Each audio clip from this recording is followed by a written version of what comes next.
Acid HCl लिखिएगा, इसे बोलते हैं हाइड्रोक्लोरिक एसिड, हाइड्रोक्लोरिक अम्ल। आपने देखा होगा इस HCl से बहुत सारे क्वेश्चंस बनते हैं। अब कौन कौन से क्वेश्चंस बनते हैं, बस वही हमें पढ़ना है। भाई गर्मी बहुत ज्यादा बढ़ गई है, लुएं चल रही है बहुत ज्यादा, आपके यहां भी गर्मी इतनी ज्यादा होगी ना। HCl हाइड्रोक्लोरिक एसिड या हाइड्रोक्लोरिक अम्ल हम हिंदी में बोल देते हैं। बच्चों HCl का दूसरा नाम क्या होता है, इसी HCl को कहा जाता है म्यूरेटिक एसिड। तो कभी म्यूरेटिक अम्ल के नाम से आ जाए ना कि किस अम्ल को म्यूरेटिक अम्ल कहते हैं, तो वो इसी को कहते हैं बेटा, म्यूरेटिक अम्ल कहते हैं। HCl का दूसरा नाम म्यूरेटिक अम्ल या म्यूरेटिक एसिड भी होता है।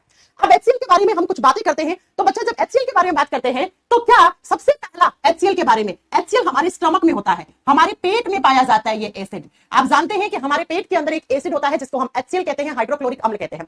ये HCl पेट में क्या करता है, एक तो हमारे स्टमक में एसिडिटी कर देता है। जब आप ज्यादा खाना खा लेते हैं, ज्यादा स्पाइसी ज्यादा मसालेदार खाना खा लेते हैं, तो ये अम्लीयता कर देता है, एसिडिटी कर देता है। ये अपन बायोलॉजी में पढ़ेंगे, पूरा डिटेल में वहां पे पढ़ेंगे क्यों हो जाती है, कैसे हो जाती है। दूसरा आपको पता होगा कि ये जो हमारे स्टमक में एसिड होता है, ये क्या करता है, ये छोटे छोटे जो जर्म्स होते हैं उनको मार देता है। टू किल जर्म्स, हमारे खाने के साथ कोई कीटाणु आ गए हैं, है ना, उन कीटाणुओं को नष्ट करने का काम करता है। कीटाणुओं को, जीवाणुओं को, यानी बैक्टीरिया और जर्म्स को क्या करता है, नष्ट करता है बेटा, मार गिराता है उनको। ये तो हमारे पेट में काम आ गया। बाकी ये हम बायोलॉजी में अच्छे से एक्सप्लेन करेंगे जब आपको डाइजेस्टिव सिस्टम पढ़ाएंगे वहां पर, ठीक है, राइट।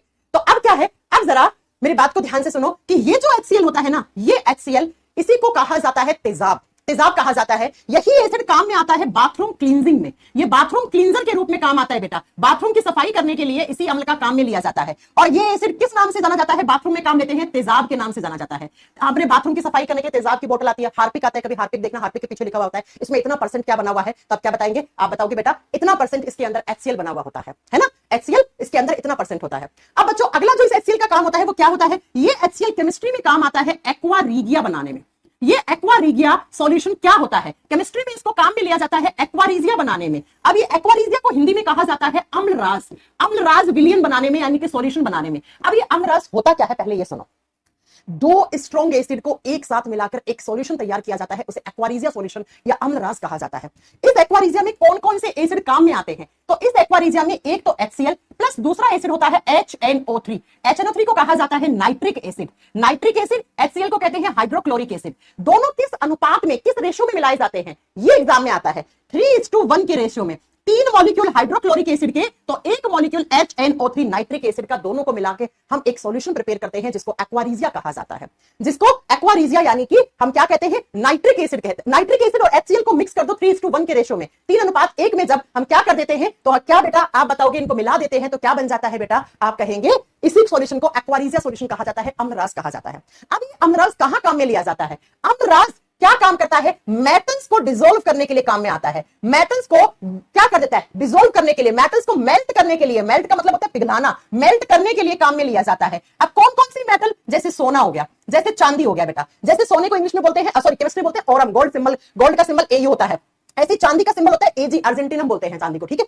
तो सोने और चांदी जिस सॉल्यूशन के अंदर जाके मेल्ट हो जाता है, पिघल जाता है, उसी सॉल्यूशन को बोलते हैं एक्वारीजिया सॉल्यूशन। बेटा सोनार लोग काम में लेते हैं इसको, है ना। क्या करते हैं, जैसे अपने पास सोने की अंगूठी है, हम कहते हैं कि सोने की अंगूठी से हमें क्या बना दो, चेन बना के दे दो गले में पहनने के लिए। तो क्या करते हैं सोनार, उस सोने की अंगूठी को एक सॉल्यूशन के अंदर डाल के रख देते हैं, उसी सॉल्यूशन को हम क्या कहते हैं, उसी को एक्वारीजिया सॉल्यूशन कहते हैं, उसी को अम्लराज कहते हैं। तो अम्लराज दो स्ट्रॉन्ग एसिड का कॉम्बिनेशन होता है। कौन कौन से स्ट्रॉन्ग एसिड, HCl HNO3 के, एक दोनों को मिलाकर 3:1 के रेशियो में डालते हैं, तो उसी को सॉल्यूशन को हम अम्लराज कहते हैं। एग्जामिनर क्वेश्चन पूछता है एक्वारीजिया सॉल्यूशन में कौन कौन से एसिड आते हैं, किस रेशियो में डाले जाते हैं, यह एग्जामिनर पूछेगा। सोना और चांदी, ऑरम और अर्जेंटीनम, है ना, सोना और जो चांदी होता है वो कौन से सॉल्यूशन के अंदर घुल जाता है या पिघल जाता है, तो आप क्या बताओगे बेटा, वो किस में पिघल जाता है, एक्वारीजिया में पिघल जाता है। तो HCl जो होता है वो केमिस्ट्री में स्ट्रॉन्गेस्ट एसिड माना जाता है। ये तो खैर हमने लास्ट क्लास में पढ़ाई दिया था आपको कि ये प्रबल एसिड होता है, यानी कि स्ट्रॉन्ग एसिड होता है। अब आप मेरे से ये मत पूछना कि मैम स्ट्रॉन्ग एसिड क्या होते हैं, पिछली क्लास में बहुत अच्छे से पढ़ाया था। ऐसा कोई भी एसिड जो पानी के अंदर, एक्वस सॉल्यूशन के अंदर कंप्लीटली डिसॉल्व हो जाए और ज्यादा मात्रा में H+ आयंस दे, उसी को आप स्ट्रॉन्ग एसिड कहते हो, उसी को आप प्रबल अम्ल कहते हो, जैसे HCl, जैसे HNO3, जैसे H2SO4 एक्सेट्रा एक्सेट्रा। तो ये होता है HCl हाइड्रोक्लोरिक एसिड। दूसरा एसिड पढ़ेंगे हम स्ट्रॉन्ग एसिड, इसके बाद नंबर 2 पे आप लिखोगे H2SO4।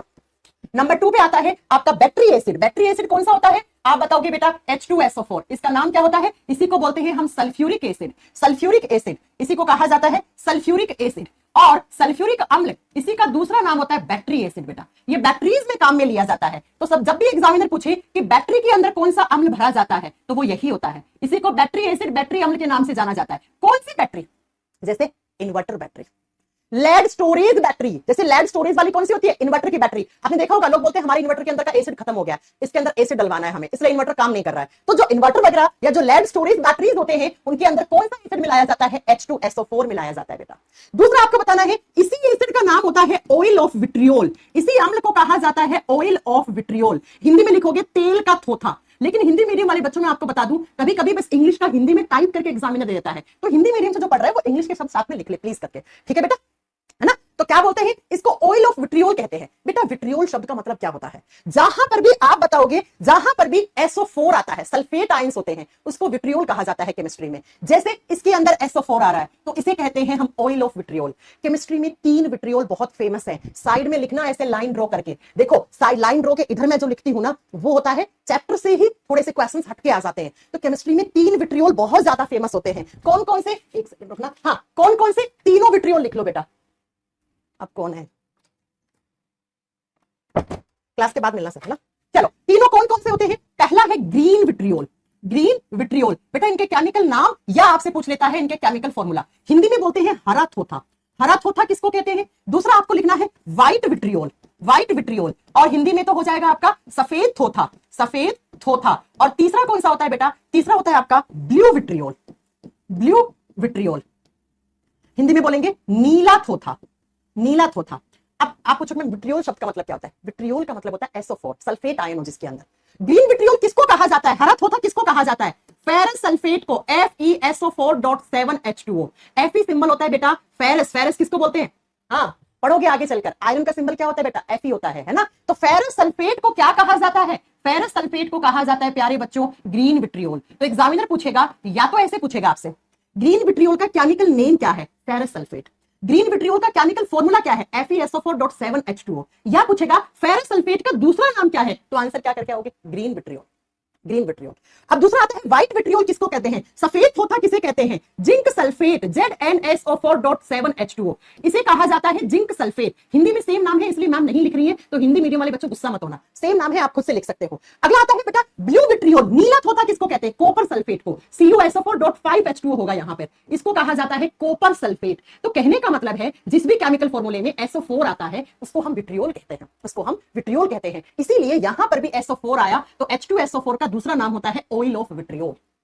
ऑयल ऑफ विट्रियोल, तेल का थोथा। अब ये विट्रियोल 4 होते हैं। अगर आपसे पूछे ऑयल ऑफ विट्रियोल किसको कहते हैं, तब तो आप सल्फ्यूरिक एसिड H2SO4 करके आएंगे। अगर आपसे पूछे ग्रीन विट्रियोल किसको कहते हैं, फेरस सल्फेट को। व्हाइट विट्रियोल किसको कहते हैं, जिंक सल्फेट को। और ब्लू विट्रियोल, नीला थोथा किसको कहते हैं, कॉपर सल्फेट को कहते हैं। आइए जरा फिर नेक्स्ट H2SO4 के बारे में अगला पॉइंट क्या है बेटा, इसी एसिड को कहा जाता है किंग ऑफ एसिड्स। इस एसिड को कहा जाता है किंग ऑफ एसिड्स। लिखिएगा यह अम्लों का राजा कहलाता है बेटा, ये अम्लों का राजा है। अब राजा क्यों है, क्योंकि केमिस्ट्री में सबसे ज्यादा यही एसिड काम में लिया जाता है, पहला कारण। दूसरा कारण है इसी एसिड से बहुत सारे नए एसिड बनाए जाते हैं बेटा, है ना। इसी एसिड से नए बहुत सारे केमिस्ट्री में एसिड बनाए जाते हैं, इसलिए इसका नाम किंग ऑफ एसिड बन गया है, अम्लों का राजा भी बन गया है बेटा, ठीक है। अगला, ये एसिड पाया जाता है, it is present in acid rain. यह अम्ल वर्षा में पाया जाता है। अब अम्ल वर्षा क्या होती है बेटा, मानसून की पहली बारिश होती है, उसको हम एसिड रेन कहते हैं। कहा जाता है मानसून की पहली बारिश में एसिड घुला हुआ आता है, उसमें नहीं नहाना चाहिए, नहीं तो आपको चरम रोग हो जाएंगे, बहुत सारे स्किन में इंफेक्शन होने लग जाते हैं। सुना होगा आपने, क्यों, क्योंकि मानसून की पहली बारिश में घुले हुए आते हैं एसिड रेन। एसिड रेन का पीएच कितना होता है, पिछली क्लास में पढ़ाया था। जब भी ऐसा बारिश का पानी जिसके पीएच का मान लेस देन 5.5 हो, उस अम्ल की जो बारिश है उसको घोषित कर दिया जाता है कि ये तो एसिड रेन है, इसमें तो एसिड ज्यादा घुले हुए हैं। अब ये एसिड रेन होती कैसे है, तो हमारे एनवायरनमेंट में 2 गैसें होती हैं, एक होता है सल्फर डाइऑक्साइड, दूसरी होती है नाइट्रोजन डाइऑक्साइड, है ना। ये दोनों क्या है, ये गैस है बेटा, ये गैसेस हैं। अब ये गैसेस जब एनवायरनमेंट में ऊपर जाती हैं तो इनको ऊपर मिल जाता है वाटर वेपर, जल वाष्प। और जैसे SO2 को पानी मिला, वाटर मिला, यानी कि SO2 को क्या मिल गया, H2O मिल गया, तो SO2 प्लस H2O मिलकर बना देता है H2SO4। ये एसिड बन गया बेटा। ठीक है, जैसे ही NO2 को क्या मिल गया, H2O मिल गया, पानी मिल गया, तो यहां से एसिड बन जाता है HNO3।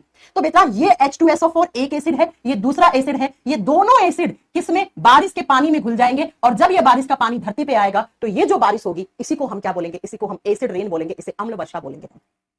तो एग्जामिनर कैसे क्वेश्चन पूछता है, एसिड रेन के पीएच का मान कितना है। एसिड रेन में कौन कौन से एसिड होते हैं, एसिड रेन करवाने वाली कौन कौन सी गैसेस हैं? ये दोनों गैसेस, ये लो बेटा, ये आपके एग्जामिनर के क्वेश्चन। तो यही एसिड होता है जो बैटरी में भरा जाता है, यही एसिड होता है जो एसिड रेन में पाया जाता है, जो अम्ल वर्षा के अंदर घुला हुआ आता है। और बेटा मैं बता दूं आपको, यही जो एसिड रेन है ना, ये क्या कर रही है? बहुत अच्छा क्वेश्चन, बहुत शानदार क्वेश्चन, मैं पिंक कलर के पेन से लिख रही हूं। ये एसिड रेन अगर बहुत ज्यादा हो जाती है तो ये कर देती है मार्बल कैंसर। अब आप कहोगे मैम मार्बल को भी कैंसर होता है क्या? जी हां, मार्बल क्या होता है? आपने सुना होगा ताजमहल की जो सफेदी है वो पीली पड़ रही थी क्योंकि ताजमहल के आसपास बहुत सारी इंडस्ट्रीज थी और उन इंडस्ट्रीज से दो गैसेस निकल रही थी, है ना? दो गैसेस निकल रही थी। कौन कौन सी? SO2 NO2। और उसी की वजह से ताजमहल के ज्यादातर ये वाली ठीक है, ये वाली, है ना?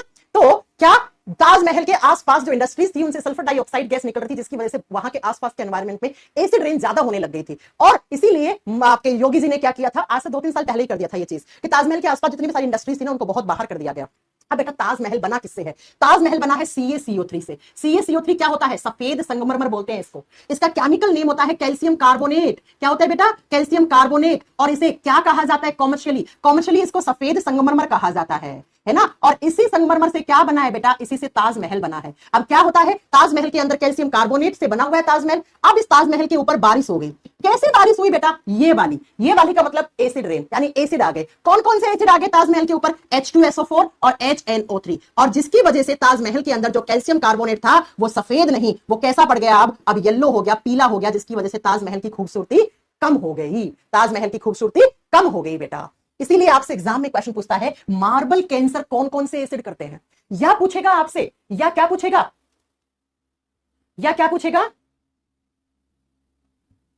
है ना? या पूछेगा स्टोन कैंसर,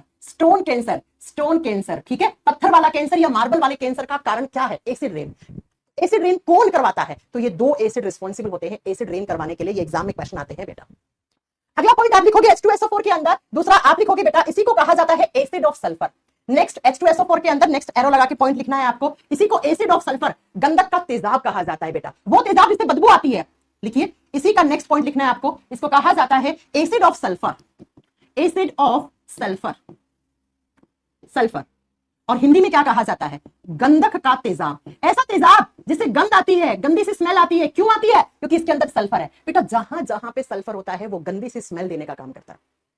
प्याज में सल्फर होता है तो प्याज से जो बदबू आती है वो सल्फर या सल्फर के कंपाउंड्स की वजह से आती है। एक गैस होती है बेटा हाइड्रोजन सल्फाइड गैस, सड़े हुए अंडे जैसी बदबू आती है। केमिस्ट्री वाली लैब में सबसे गंदी बदबू इसी से आती थी। तो जहां पर भी सल्फर होता है वो हमेशा गंदी सी स्मेल ला देता है। मूली में होता है ये सल्फर, है ना? तो मूली से बदबू आती है, राइट? तो आप बताओगे ये ऐसा तेजाब है, ये ऐसा एसिड है जिससे गंध आती है, और गंध किसकी वजह से आती है? सल्फर की वजह से। तो जिस भी चीज में सल्फर होता है या सल्फर का कोई कंपाउंड होता है, हमेशा उससे क्या आती है? एक मिनट मैं अपना शेड्यूल बता दूं, कल का एक मैसेज डाल दूं, उससे हमेशा क्या आती है? बदबू आती है। चल, तो ये हो गया हमारा दूसरा एसिड H2SO4, ठीक है? तो पहला एसिड था HCl, दूसरा है H2SO4। ये एसिड भी क्या है बेटा? स्ट्रॉन्ग एसिड होता है। अब तीसरा जो एसिड आता है वो आता है बेटा HNO3। नंबर 3 पे लिखिए HNO3, जिसको बोलते हैं हम नाइट्रिक एसिड। HNO3 जिसको हम कहते हैं नाइट्रिक एसिड या नाइट्रिक अम्ल, बेटा ये भी स्ट्रॉन्ग एसिड होता है। अब स्ट्रॉन्ग एसिड्स क्या होते हैं बार बार बताने की जरूरत नहीं है, सुनिए जरा। HNO3 के क्या क्या काम है? तो पहला काम तो HNO3 का क्या हो गया? ये कहां होता है? ये भी बेटा काम आता है एक्वारिगिया बनाने में। It is used in formation of aqua regia solution, अम्ल राज बनाने में। हिंदी मीडियम वाले बच्चों, अम्ल राज पूछेगा तो HCl प्लस HNO3 होगा। अम्लों का राजा पूछेगा तो सिर्फ H2SO4 होगा, ठीक है? तो अब बताइए जरा, मैम यूरिन में कौन सा एसिड होता है? आगे पढ़ाएंगे आपको, यूरिन में यूरिक एसिड होता है। रुक जाओ बेटा, सारे एसिड पढ़ाऊंगी, 25-30 पढ़ाऊंगी, उससे बाहर कुछ भी नहीं आएगा, ठीक है? एक्वारिगिया बनाने में अभी पढ़ाया, एक्वारिगिया में दो एसिड होते हैं HCl प्लस HNO3। किस रेशो में डालते हैं? 3:1 के रेशो में, ठीक है बच्चों? नेक्स्ट, यही अम्ल पाया जाता है एसिड रेन में, ये अम्ल वर्षा में पाया जाता है, राइट? अभी पढ़ाया था अम्ल वर्षा करवाने वाले दो एसिड होते हैं H2SO4 और HNO3। नेक्स्ट, ये एसिड काम आता है एक्सप्लोजिव बनाने में। एक्सप्लोजिव्स बनाने में, एक्सप्लोजिव्स क्या होते हैं बेटा? विस्फोटक सामग्रियां। एक्सप्लोजिव्स क्या होते हैं? विस्फोटक सामग्रियां बनाने में काम आता है बेटा। ये विस्फोटक बनाने में काम आता है, जैसे गन पाउडर। गन पाउडर को हिंदी में कहते हैं बारूद। गांव में देखा है ना, गन के अंदर बारूद भरते हैं और बाद में खेत में वो गन चलाते हैं ताकि चिड़िया बिड़िया अनाज खाती है, वो उसकी आवाज, उसका धमाका सुन के भाग जाए, उड़ जाए, है ना? तो क्या बताओगे आप? गन पाउडर, बारूद बनाने में। अब बारूद किस किस से बनता है? लिख लीजिएगा यहाँ पे। गन पाउडर में सल्फर होता है बेटा, सल्फर प्लस साथ में क्या डलता है? चारकोल डलता है। अब ये चारकोल क्या होता है ये आगे पढ़ेंगे। और साथ में बेटा आपको बताना है KNO3। KNO3 को कहा जाता है पोटेशियम नाइट्रेट। इसे क्या कहा जाता है? पोटेशियम नाइट्रेट कहा जाता है। अब आप बोलोगे मैम यहां पर HNO3 तो काम ही नहीं आया। बेटा ये जो KNO3 है ना, ये किससे बनता है? ये HNO3 से ही बनता है। ये KNO3 जो होता है ना, ये HNO3 से ही बनता है। तो क्या मैं ये कह सकती हूँ KNO3 के अंदर क्या है? HNO3 है ना। मैम सल्फ्यूरिक एसिड का यूज कहाँ होता है बेटा? बता तो दिया, लैब में यूज होता है, बहुत सारे एसिड्स बनाने में काम आता है, बैटरी में काम में आता है, अभी तो पढ़ाया आपको अंकित जी। ठीक है, तो गन पाउडर किस किस का मिक्सचर होता है? बारूद के अंदर सल्फर होता है, चारकोल होता है और KNO3 होता है। KNO3 को बोलते हैं हम पोटेशियम नाइट्रेट, और ये पोटेशियम नाइट्रेट किससे बनता है? HNO3 से बनता है। नेक्स्ट, ये एसिड काम आता है फर्टिलाइजर्स बनाने में। फर्टिलाइजर्स बनाने में, फर्टिलाइजर्स को हिंदी में बोलते हैं उर्वरक बनाने में। अब उर्वरक क्या होते हैं बेटा? ऐसे सब्सटेंस, ऐसे पदार्थ जो मिट्टी को उपजाऊ बनाते हैं, जो मिट्टी को उपजाऊ बनाते हैं। मैम वीडियो डाउनलोड होने पे प्रॉब्लम आ रही है सर। मैम वीडियो डाउनलोड नहीं हो रही है, फेल्ड होने के बाद वीडियो डिलीट लिखकर आ रहा है, मैथ्स, रीजनिंग, साइंस सब में। सौरभ मैं एक बार टेक्निकल टीम से बात करती हूँ, ठीक है? ओके चलो, हाँ ठीक है। तो फर्टिलाइजर्स, उर्वरक बनाने में HNO3 एसिड यूज होता है, जिसको हम HNO3 को नाइट्रिक एसिड कहते हैं। नाइट्रिक एसिड के बारे में आपको इतने पॉइंट याद करने हैं। इसके बाद जो अगला एसिड आता है 4 नंबर पे, वो आता है बेटा ऑक्जेलिक एसिड। ऑक्जेलिक एसिड के बारे में आपने क्या पढ़ा है? COH 4 नंबर पे लिखेंगे आप ऑक्जेलिक एसिड, ऑक्जेलिक अम्ल। ऑक्जेलिक अम्ल हिंदी में सेम नाम है बेटा, ऑक्जेलिक एसिड। ऑक्जेलिक एसिड का फॉर्मूला कैसे लिखा जाता है? COOH, और फिर ऐसे लिखा जाता है ऑक्जेलिक एसिड। ये ऑक्जेलिक एसिड किसमें पाया जाता है? टमाटर में। एग्जाम में आता है ना, टमाटर में कौन सा अम्ल सबसे ज्यादा पाया जाता है? यही ऑक्जेलिक एसिड। साथ में आप लिख लीजिएगा बेटा, पालक में भी बहुत ज्यादा होता है। टमाटर और पालक, अच्छा टमाटर में ना, टमाटर के बीज में और टमाटर के छिलके में ज्यादा होता है ऑक्जेलिक एसिड। एक मिनट बच्चों, लाइट गई होगी ना, तो इन्वर्टर ने लोड लिया होगा। Just 1 second. हो गया, सही हो गया बेटा, कैमरा सही हो गया। वो लाइट जाती है, इन्वर्टर वो होता है ना, इसलिए ऐसा हो जाता है। चलो सुनो, ऑक्जेलिक एसिड हो गया, सही हो गया। हाँ जी सुनिए, टमाटर के बीज और टमाटर का जो छिलका होता है ना, उसके अंदर ऑक्जेलिक एसिड की मात्रा ज्यादा होती है। साथ में यही एसिड काम में आता है, और किसमें होता है? पालक में होता है। अब मैं ऑक्जेलिक एसिड के बारे में 2 पॉइंट लिखवा रही हूं, दोनों स्टार करके, दोनों एग्जाम में क्वेश्चन आते हैं। सबसे पहला, ऑक्जेलिक एसिड करवाता है स्टोन, पथरी करवाता है बेटा। पथरी होती है ना, किसी को हुई है अपनी क्लास में? वो पथरी करवाने वाला एसिड यही होता है ऑक्जेलिक एसिड। अब देखो होता कैसा है ऑक्जेलिक एसिड से, पथरी कैसे होती है वो सुनो जरा। पथरी होता क्या है मैं वो बता रही हूं, एक बार क्लास में पूछा हुआ है, हाँ क्लास में क्वेश्चन पूछा हुआ है एग्जाम में कि पथरी का केमिकल नेम क्या होता है? पथरी का केमिकल नेम क्या होता है, ये पूछा हुआ है। सुनो क्या होती है पथरी। हमारी बॉडी में कैल्शियम होता है। अगर मैं आपसे पूछूं हमारे शरीर के अंदर कैल्शियम कहां कहां होता है, तो शायद आप लोग बोलोगे मैम हमारे नाखूनों में कैल्शियम होता है, हमारे बालों में कैल्शियम होता है, हमारे दांतों में कैल्शियम होता है, हमारी हड्डी में कैल्शियम होता है, यही बोलोगे आप। बेटा ये सब में कैल्शियम होता है, बिल्कुल सही बात है, लेकिन इसके साथ साथ हमारे खून में भी कैल्शियम होता है।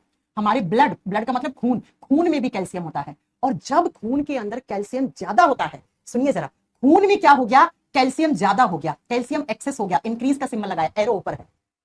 आपकी बॉडी के अंदर कैल्शियम बढ़ा हुआ है। अब मैम कैल्शियम कैसे बढ़ा है, हमें कैसे पता लगेगा? वो बेटा ब्लड रिपोर्ट्स बताती हैं आपके कि आपके ब्लड में कैल्शियम इतना होना चाहिए, इतना है। तो आपके खून के अंदर कैल्शियम बढ़ा हुआ है, उस समय आपने बाहर से ऑक्जेलिक एसिड खा लिया। अब ऑक्जेलिक एसिड के लिए आपने क्या खा लिया? टमाटर की सब्जी, सब्जी में टमाटर डलता ही है, टमाटर खा लिया, या आप पालक वालक खा लिया, है ना। तो क्या होता है, इस कैल्शियम के साथ आके जुड़ जाता है ऑक्जेलिक एसिड। कौन सा एसिड? Oxalic acid. और जैसे ही कैल्शियम के साथ ऑक्जेलिक एसिड जुड़ता है, तो बेटा यहां से कौन सा केमिकल कंपाउंड बनता है? यहां से बनता है कैल्शियम ऑक्जेलेट। कैल्शियम ऑक्जेलेट बनता है, और यही कैल्शियम ऑक्जेलेट को डॉक्टर्स बोलते हैं पथरी बन गया है। कैल्शियम ऑक्जेलेट क्या होता है? कैल्शियम के साथ ऑक्जेलिक एसिड जुड़ जाता है, और जुड़कर क्या हो जाता है? इस तरीके के ऐसे क्रिस्टल्स बनाना शुरू कर देता है। ऐसे क्रिस्टल्स बन जाते हैं, ऐसे पथरी। इसी क्रिस्टल को पथरी कहते हैं बेटा, यही पथरी होती है। अब ये कहां है? खून में है। अब खून तो घूमता रहता है, तो ये खून घूमता घूमता जाएगा गोल ब्लैडर में, पित्त की थैली में, तो वहां पे ये पथरी पाई जाएगी, तो डॉक्टर बोलेगा आपके गोल ब्लैडर में पथरी हो गई है।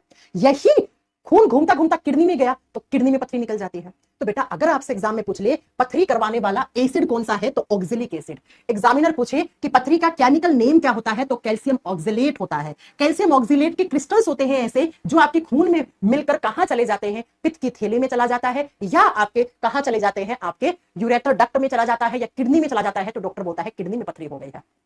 अब इस पथरी जिसको होती है उसको डॉक्टर पक्का बोलता है कि आपको टमाटर नहीं खाना है ना, आपको टमाटर नहीं खाना है। कभी आपने सुना होगा, क्योंकि टमाटर में कौन सा एसिड है? Oxalic acid. और ऑक्जेलिक एसिड तो क्या करता है बेटा? ऑक्जेलिक एसिड तो आपका टमाटर में जो होता है वो पथरी करने का कारण बनता है। तो एक काम तो ऑक्जेलिक एसिड के बारे में, पथरी वाला पॉइंट आपको याद रखना था। दूसरा, ऑक्जेलिक एसिड कहां काम आता है? देखिए, टू रिमूवल इंक स्पॉट और rust spot. To removal ink spot and rust spot from clothes. अगर आपके कपड़े के ऊपर कभी भी जंग का दाग लग जाए, अब जंग समझते हो ना, है ना, जंग का दाग लग जाए या स्याही का दाग लग जाए, तो उसे हटाने के लिए काम में लिया जाता है। तो लिखिए, कपड़ों से स्याही का धब्बा या जंग का धब्बा हटाने के लिए, जंग का धब्बा हटाने के लिए कौन सा एसिड काम में लिया जाता है बेटा?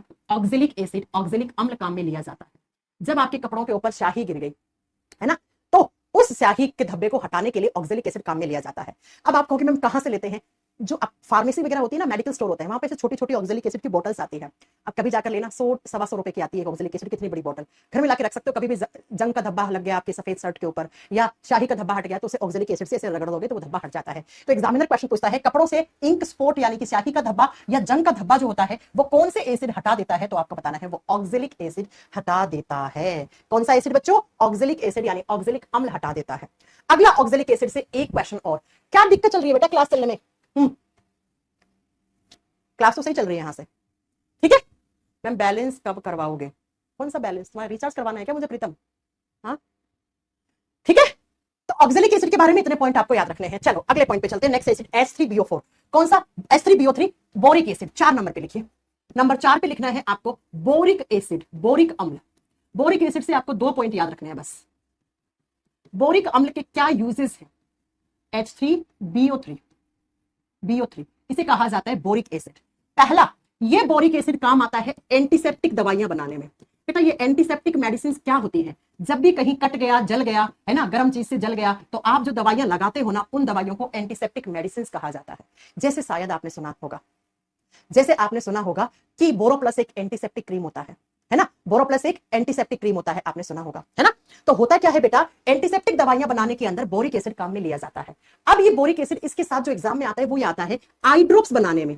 आपके आंख के अंदर इंफेक्शन हो गया तो आप जो दवाइयां आंख के अंदर डालते हैं, होता है ना कभी कभी आंख के अंदर कचरा वचरा चला जाता है तो आंखों में खुजली होने लग जाती है, आप ऐसे खुजलाते हो, तब डॉक्टर के पास जाते हो तो डॉक्टर क्या कहता है? डॉक्टर कहता है कि ये वाली एक आंख की दवाई है, ये 2-3 ड्रॉप डाल लेना आंख के अंदर और 2 मिनट के लिए आंख बंद करके सो जाना, आपको आराम पड़ जाएगा। उसके बाद थोड़े आंसू आ सकते हैं, आंसू के अंदर कचरा वचरा बाहर निकल जाएगा, ऐसे कहते हैं डॉक्टर ना। तो क्या होता है, आई ड्रॉप्स बनाने में या आई वॉश, बहुत सारे ऐसे लिक्विड आते हैं जिससे आप आंख की सफाई कर सकते हो, तो वो लिक्विड बनाने के लिए बोरिक एसिड काम में लिया जाता है। तो बोरिक अम्ल आंखों की दवाइयां बनाने में या आंखों के अंदर छोटा मोटा कचरा वचरा जाता है तो जो आई वॉश होते हैं उनको डालने के लिए काम में लिया जाता है। नेक्स्ट आप बताओगे बेटा, अच्छा 5 नंबर है, कोई बात नहीं 5 नंबर कर लो, क्या हो गया। अगला आप याद रखेंगे, अच्छा कैरम बोर्ड खेला है आपने बचपन में, कैरम बोर्ड के ऊपर हम एक पाउडर छिड़कते थे, याद है आपको? वो पाउडर किसका होता था? वो बोरिक एसिड का ही होता था। तो नेक्स्ट आप लिख सकते हो कैरम बोर्ड पाउडर बनाने में, कैरम बोर्ड पाउडर बनाने में, कैरम बोर्ड पाउडर बनाने में, पाउडर बनाने में कैरम बोर्ड के ऊपर जो पाउडर डलता था वो इसी एसिड का होता था, ठीक है।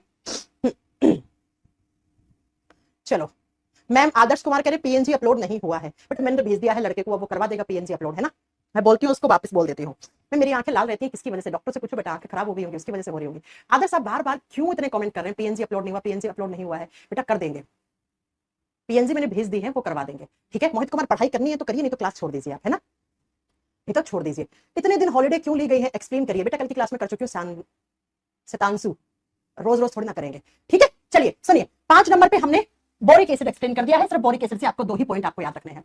6 नंबर पे आता है आपका lactic acid, lactic acid, lactic अम्ल। कहां पाया जाता है बेटा लैक्टिक एसिड? लैक्टिक एसिड पाया जाता है, आप बताओगे बेटा, दही के अंदर।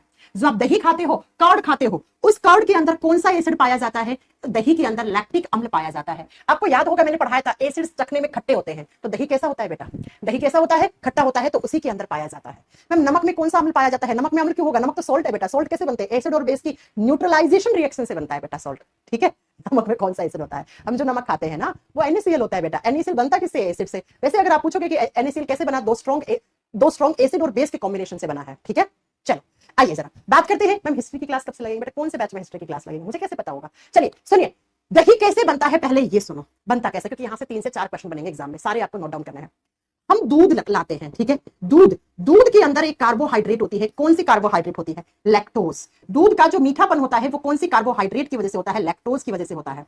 अब क्या होता है इस लैक्टोज के अंदर, दूध के अंदर आप थोड़ा सा क्या डाल देते हो बेटा? इसके अंदर जामुन बोलते हैं जिसको, है ना, जिसको हम थोड़ा सा दही या थोड़ा सा छाछ मिला के डाल देते हैं। होता क्या है बेटा, इसी लैक्टोज के अंदर जैसे ही आपने हल्का सा दही या छाछ या जामुन डाला तो उस दही के अंदर बैक्टीरियाज पाए जाते हैं। कौन से बैक्टीरिया? Lactobacillus bacteria. आज सुबह की क्लास में एक बच्चा पूछ रहा था ना कि मैम दही में कौन से बैक्टीरिया होते हैं, मैंने कहा था आपको पढ़ाएंगे आगे, तो वो यही बैक्टीरिया होते हैं, लैक्टोबैसिलस बैक्टीरिया।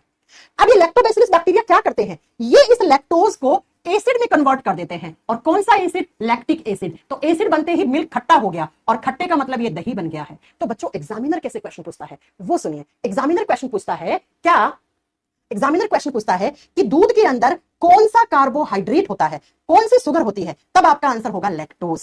दूध को दही में बदलने वाला बैक्टीरिया कौन सा है, तब आपका आंसर होगा लैक्टोबैसिलस बैक्टीरिया। आपसे पूछेगा दही के अंदर कौन सा एसिड होता है, तब आप बताओगे लैक्टिक एसिड पाया जाता है। अब यहीं पर मैं आपको इससे मिलता जुलता एक क्वेश्चन और बता दूं। अगर आपसे पूछे दूध में प्रोटीन कौन सी होती है, आप लिख सकते हैं मिल्क प्रोटीन कौन सी होती है। तो दूध में जो प्रोटीन पाई जाती है उसको केसीन प्रोटीन कहते हैं। उसे क्या कहते हैं हम, केसीन प्रोटीन कहते हैं। तो दूध में कार्बोहाइड्रेट कौन सी है, प्रोटीन कौन सी है, और खट्टा दूध यानी दही में एसिड कौन सा है, वो आपको याद रखना है। ठीक है, राइट। अब सुनो, नेक्स्ट लैक्टिक एसिड से सबसे ज्यादा एग्जाम में पूछे जाने वाला क्वेश्चन मैं यहां पे एक्सप्लेन कर रही हूं बेटा। लैक्टिक एसिड से सबसे ज्यादा एग्जाम में पूछे जाने वाला क्वेश्चन वो क्या है। ये लैक्टिक एसिड्स हमारी मांसपेशियों में थकान पैदा करता है, मसल्स फटीग कर देता है बेटा। मसल्स फटीग या बोल सकते हैं मसल्स क्रैम्प ला देता है। क्रैम्प का मतलब होता है अकड़न, मांसपेशियों में अकड़न होने लग जाती है, मांसपेशियों में थकान होने लग जाती है। हिंदी में बोलते हैं मांसपेशी थकान या मांसपेशी थकान या मांसपेशियों में अकड़न पैदा होने का कारण कौन सा एसिड होता है, लैक्टिक एसिड। कैसे होता है, आपने मान लो आज रनिंग शुरू करी, आज पहला दिन है, आप दौड़ लगाने गए, आपने 1.5 से 2 किलोमीटर की दौड़ एकदम लगातार लगा दी।